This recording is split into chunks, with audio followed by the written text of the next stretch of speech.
हिंदी में आज की खबरों की कुछ सुर्खियां। राज्यसभा सांसद शमीक भट्टाचार्य ने आसनसोल के धक्का रेलवे क्रॉसिंग स्थित देवाशीष भवन परिसर के यूथ फॉर यूनिटी संगठन द्वारा आयोजित बैठक को संबोधित किया।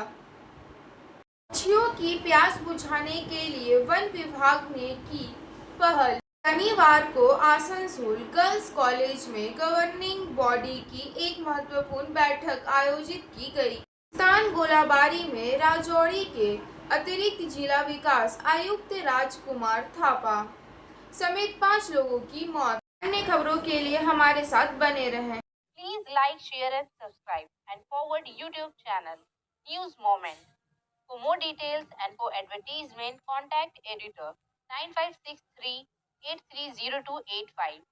BBAH, BCAH, BSc, Biotech H, DHM, ऋषिस institutes, काजी नजरुल विश्वविद्यालय पश्चिम बंगाल एवं AICTE अनुमोदित महाविद्यालय से संबंध। प्रवेश के लिए कॉल करें 8509276747 933931 6820 838986692 प्रवेश खुला www.risis.ac.in। नया परिसर नई शुरुआत। सत्र 2025 से 26 के लिए कक्षाएं हमारे नई परिसर में शुरू हो रही है। ये रोमांचक यात्रा के लिए तैयार हो जाएं। Knowledge campus, Jiradanga post, Searsole, Raniganj 713358।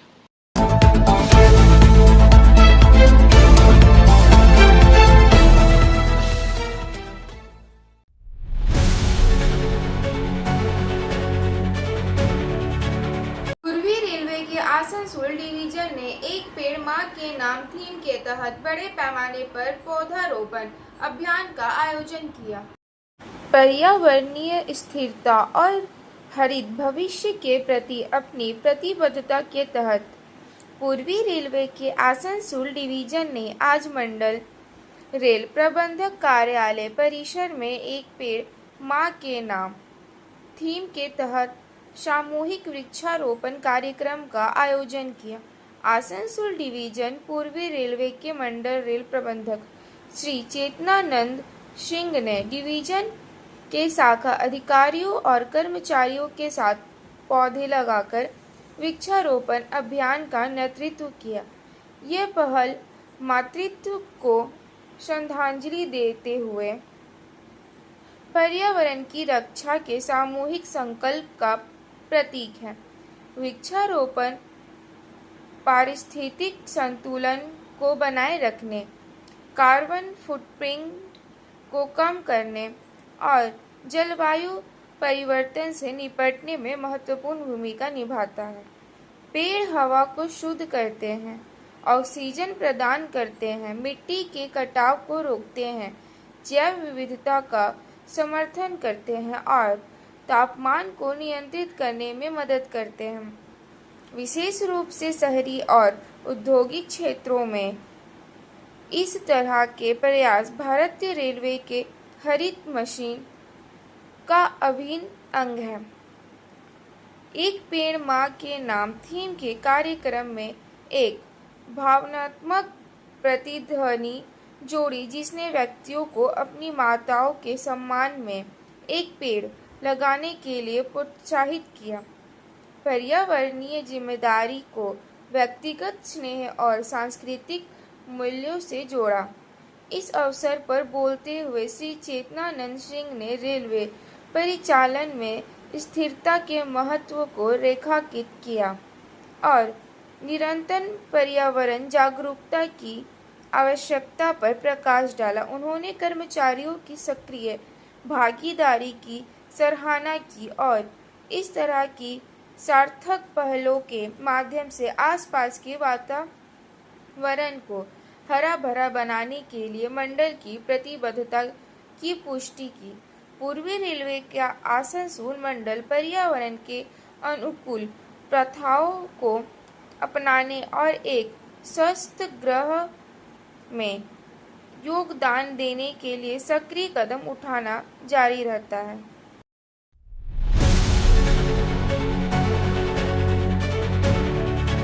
IIT Kharagpur आत्महत्या मामले में दर्ज होगा एफआईआर। आईआईटी खड़गपुर के तीसरे वर्ष के सिविल इंजीनियरिंग के छात्र मोहम्मद आशिफ कमर की संदिग्ध मौत के मामले में एफआईआर दर्ज करने का फैसला किया है। 4 मई को छात्रावास के कमरे में छात्र का शव मिलने के बाद संस्थान ने तुरंत स्थानीय पुलिस को सूचित किया था, लेकिन अब औपचारिक जांच दर्ज की गई है। आईआईटी खड़गपुर के कार्यवाहक निदेशक अमित पात्रा ने कहा कि पहले पुलिस को मौखिक और लिखित सूचना दी गई थी, लेकिन अब कानूनी प्रक्रिया के तहत एफआईआर दर्ज की जा रही है। उन्होंने कहा कि हमने हमेशा किसी भी अप्राकृतिक घटना के बाद पुलिस को सूचित किया है। यह कदम सुप्रीम कोर्ट द्वारा 6 मई को इस मामले और राजस्थान के कोटा में एक नीट अभ्यर्थी की आत्महत्या का सख्त संज्ञान लेने के बाद उठाया गया है।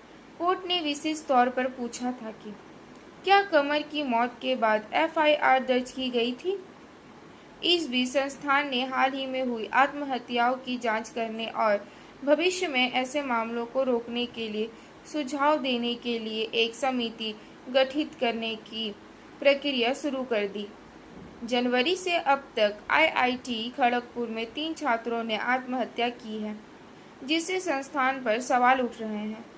कमर का शव Pandit Madan Mohan Malviya hall of residence के कमरे में लटका मिला। यह घटना चौथे वर्ष के छात्र अनिकेत वलकर की मौत के ठीक 2 हफ्ते बाद हुई, जो महासागर इंजीनियरिंग और नौसेना वास्तुकला विभाग में पढ़ता था।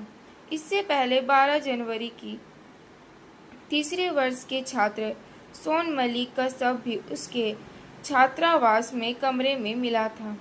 जून 2024 में बायोटेक्नोलॉजी और बायोकेमिकल इंजीनियरिंग की छात्रा देविका पिल्लई ने भी आत्महत्या कर ली थी।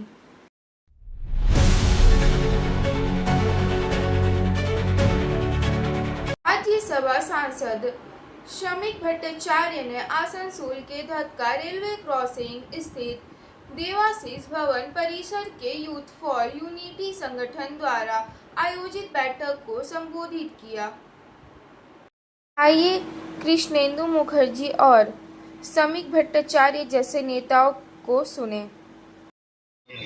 আমাদের কাছে ঘটনাক্রমে প্রাপ্ত হয়ে যাচ্ছে। আগে এই অবস্থা থেকে বেরিয়ে আসতে হবে। আপনারা যদি কেউ মনে করে থাকেন কোনো এক জালুকাঠি স্পর্শে এই যোগ্য অযোগ্যের মধ্যে বিভাজন তৈরি করা যাবে না।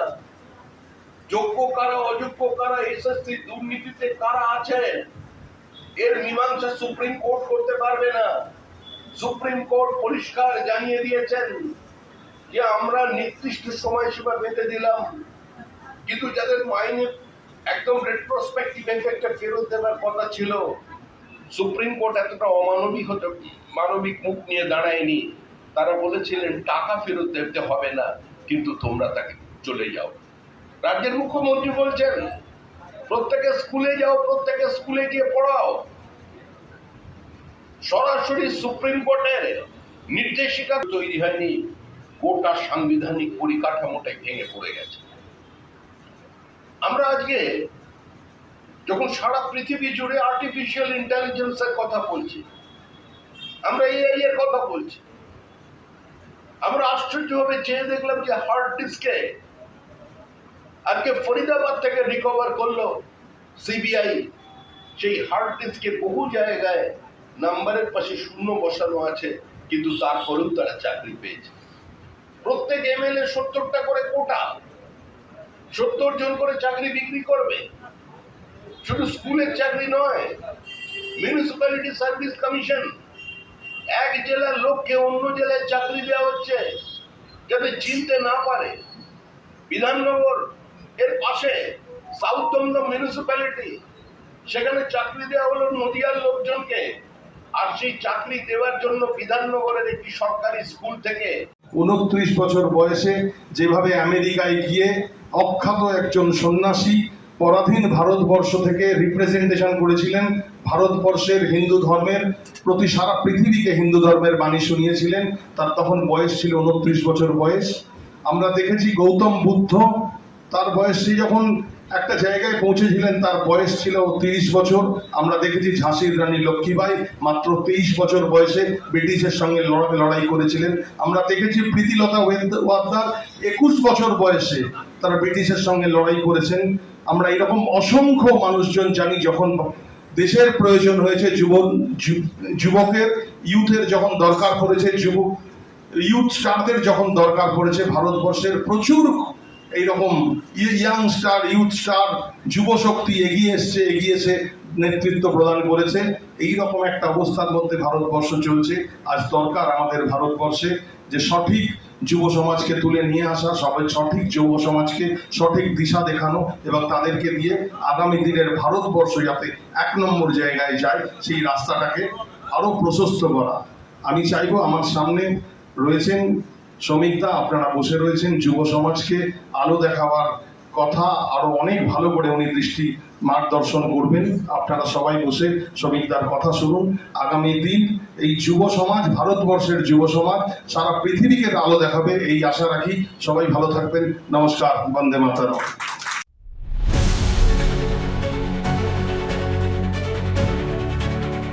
की समस्याओं को ठीक करके ट्रेन यात्रा को सुरक्षित और तेज बनाना। आसनसोल भारतीय रेलवे ट्रैक में उन मुद्दों को संबोधित करके ट्रेन यात्रा को सुरक्षित और अधिक विश्वसनीय बनाने के लिए महत्वपूर्ण कदम उठा रहा है, जो ट्रेनों की गति को धीमा कर सकते हैं, ये पटरी से उतर सकते हैं। ये मुद्दे, जिन्हें जबरन लेआउट के रूप में जाना जाता है, अपरंपरागत ट्रैक व्यवस्था है जो आदर्श नहीं है और देरी, रखरखाव में वृद्धि और सुरक्षा जोखिम का कारण बन सकते हैं। इसे संबोधित करने के लिए भारतीय रेलवे क्रॉस को सीधा करके जंक्शनों, बिंदुओं को अधिक उपयुक्त स्थानों पर स्थानांतरित करने और पटरियों पर ट्रेन लोड का बेहतर वितरण सुनिश्चित करके ट्रैक लेआउट में सुधार कर रहा है। ये उपाय पटरियों पर तनाव को कम करेंगे, रखरखाव की जरूरतों को कम करेंगे और ट्रेनों को अधिक सुचारू रूप से और समय पर चलाने में मदद करेंगे। भारतीय रेलवे अपनी जीरो डिरेलमेंट नीति के तहत न केवल मुख्य लाइनों पर बल्कि यार्ड लाइनों पर भी ध्यान केंद्रित कर रहा है। यह पहल सुरक्षा, बेहतर सेवा और मजबूत बुनियादी ढांचे के लिए भारतीय रेलवे की मजबूत प्रतिबद्धता को दर्शाती है।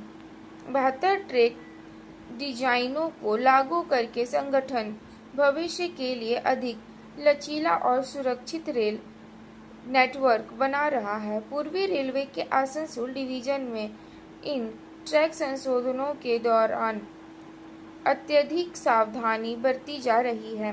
2023 से 2024 में रेलवे यार्ड में 2 और जंक्शन पॉइंट पांडवेश्वर 80A और भीमगारा 52A में 2 ऐसे सुधार किए गए। चालू वर्ष 2024 से 25 में विभिन्न यार्डों में 4 ऐसे ही सुधार पूरे किए गए हैं, जिनमें 10 पॉइंट और क्रॉसिंग क्षेत्र शामिल हैं। इन स्थानों में Andal junction, Kulti, ECL yard Andal और खाली यार्ड अंडाल शामिल है। यात्रियों की सुरक्षा और निर्बाध ट्रेन सेवाओं को सुनिश्चित कराने के लिए सभी काम सावधानीपूर्वक निष्पादित किया गया।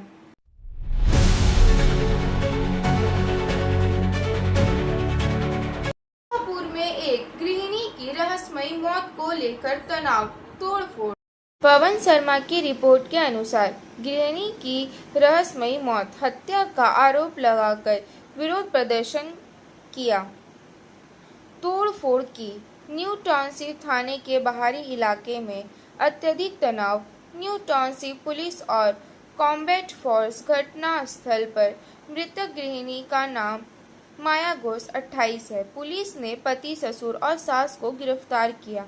मालूम हो कि परदाही इलाके के सुशोभन माइती की शादी 2 साल पहले दुर्गापुर थाने के कमालपुर की माया घोष से हुई थी। माया घोष के पिता के घर के लोगों ने शिकायत की कि शादी के बाद से ही उसके पति सुशोभन और ससुर सास माया को प्रताड़ित करते थे। खबर है कि माया की मौत हो गई है। जब वे लोग माया के ससुराल पहुंचे तो माया की लटकती लाश देखी। तब वे आक्रोशित हो गए, तोड़फोड़ की।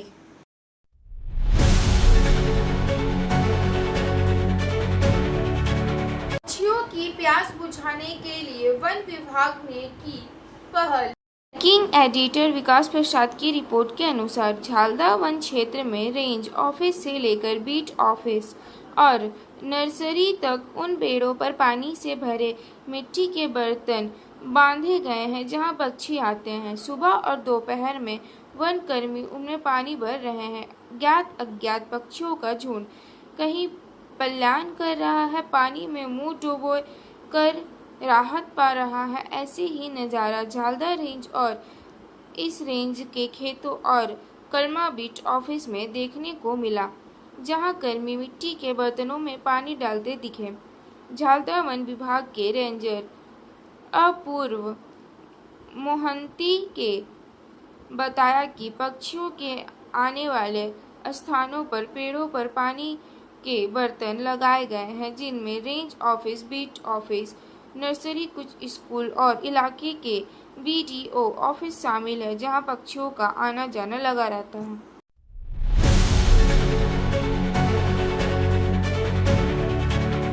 शनिवार को आसनसोल गर्ल्स कॉलेज में गवर्निंग बॉडी की एक महत्वपूर्ण बैठक आयोजित की गई।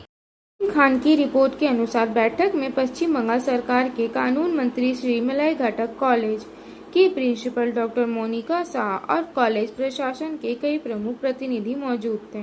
बैठक में कॉलेज में शिक्षा व्यवस्था को आधुनिक बनाने, नए रोजगारोन्मुखी पाठ्यक्रम शुरू करने और छात्राओं के समग्र विकास पर गहन चर्चा हुई। डॉक्टर मोनिका शाह ने कहा कि कॉलेज प्रशासन लगातार यह प्रयास कर रहा है कि छात्राओं को न सिर्फ गुणवत्तापूर्ण शिक्षा मिले, बल्कि उन्हें आधुनिक लैब, लाइब्रेरी, स्मार्ट क्लासरूम जैसी सुविधाएं भी उपलब्ध हो। कॉलेज में डिजिटल लर्निंग प्लेटफॉर्म, क्लासरूम और महिला छात्रावास का जीर्णोद्धार भी प्रस्तावित है। बैठक में यह भी निर्णय लिया गया कि छात्राओं के लिए मनोवैज्ञानिक परामर्श, खेल सुविधा और इंटर्नशिप कार्यक्रम का भी विस्तार किया जाएगा।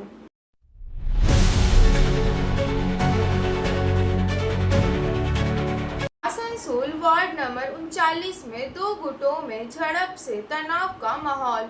सीताराम की रिपोर्ट के अनुसार स्थानीय लोगों और पुलिस सूत्रों से मिली जानकारी के अनुसार बीती रात एक शादी समारोह में बच्चों के बीच हुई झगड़े के कारण विवाद शुरू हुआ। हालांकि उस समय मामला शांत हो गया था, लेकिन बाद में एक पक्ष ने दूसरे पक्ष पर उनके घरों पर ईंट पत्थर फेंकने का आरोप लगाया।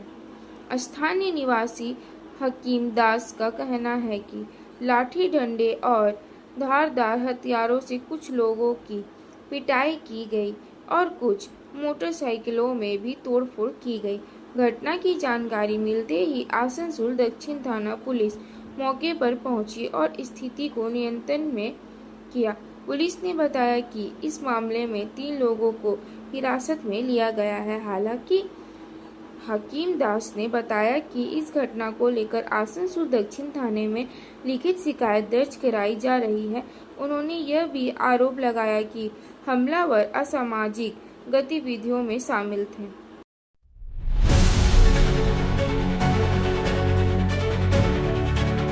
श्रीनगर में सुबह के धमाकों के कुछ घंटों बाद एक और धमाका।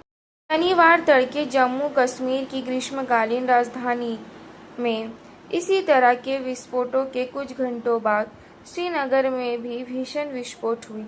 उन्होंने बताया कि श्रीनगर हवाई अड्डे के पास करीब 11:45 बजे 2 भीषण विस्फोट सुनाई गई। उन्होंने बताया कि विस्फोटों में लोगों में दहशत फैल गई क्योंकि शहर और घाटी के अन्य हिस्सों में बिजली गुल हो गई। उन्होंने बताया कि कुछ इलाकों में सायरन की आवाज़ भी सुनी गई। इससे पहले सुबह में शहर में कई विस्फोट हुए। इससे कुछ घंटों पहले भारतीय सेना ने शुक्रवार रात यहां कई स्थानों पर पाकिस्तान के ड्रोन हमले को नाकाम कर दिया था। हवाई अड्डे सहित महत्वपूर्ण प्रतिष्ठानों के पास विस्फोट सुनी गई।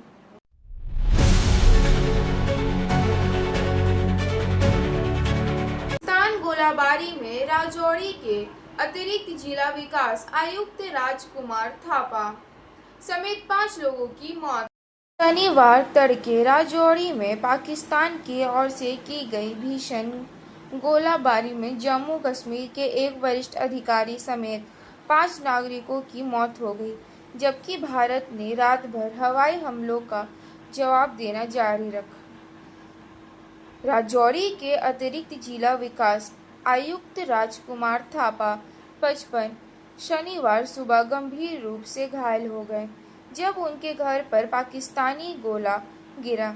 जम्मू शहर के बाहरी इलाके में रायपुर इलाके के खैरी में उनके घर पर गोला गिरने से जाकिर हुसैन नामक एक अन्य व्यक्ति की मौत हो गई और उसके परिवार के सदस्य घायल हो गए। खैरी जटन के अशोक कुमार और उनके 3 रिश्तेदार भी गोलाबारी में घायल हो गए क्योंकि वे सुरक्षित स्थान पर जा रहे थे। अब समय है SMS के मोमेंट का। खुश रहना बहुत सरल है, लेकिन सरल रहना बहुत कठिन है। कृपया हमारे चैनल को लाइक, शेयर और सब्सक्राइब करें और विज्ञापनों और अन्य पन्नों के लिए संपर्क करें 9563830285 और 034135510803 पर।